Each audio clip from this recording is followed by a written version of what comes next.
మీరు ఎంత బలాఢ్యులైనప్పటికీ ఆ శక్తి శాశ్వతంగా నిలిచేది కాదండి. భుజబలం మనిషిని ఈ రోజున దేవునికి విరోధినిగా చేస్తుంది. నాకేంటి, నేను ఆరోగ్యంగా ఉన్నాను, నా ఒంట్లో శక్తి ఉంది అని అహంభావం.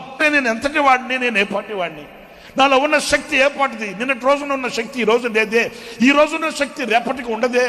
ఇలా ఉన్న శక్తి నేను విడిచిపెట్టేదే కానీ నీకు మరలా యాడ్ అయ్యేది ఏమీ లేదు. వయసు పైబడుతుంది, దినాలు దొరుకుతున్నాయి, సంవత్సరాలు గతించిపోతున్నాయి. దానికున్న శక్తిని కోల్పోయే గుణం ఒక గుణం ఉంది. ప్రతి పరమాణువుకి శక్తిని విడిచిపెట్టే గుణం ఉంది, శక్తిని విడిచిపెట్టే గుణం ఉంది. అన్నప్పుడు దేవుడు మనకిచ్చిన ఆయుష్యంలో, దేవుడు మనకిచ్చిన బలాన్ని దేని కొరకు, ఏమి పొందాలని, దేనిని సాధించాలని వాడుతున్నాము. నా శక్తి ఎవరి కొరకు, నా శక్తి దేని కొరకు, నా బలము దేని కొరకు అనే వివేకం మనకు లేకపోతే మనల్ని విడిచిపెట్టే ఆ శక్తిని మనం ఉపయోగించుకొనలేని వారం అవుతామండి.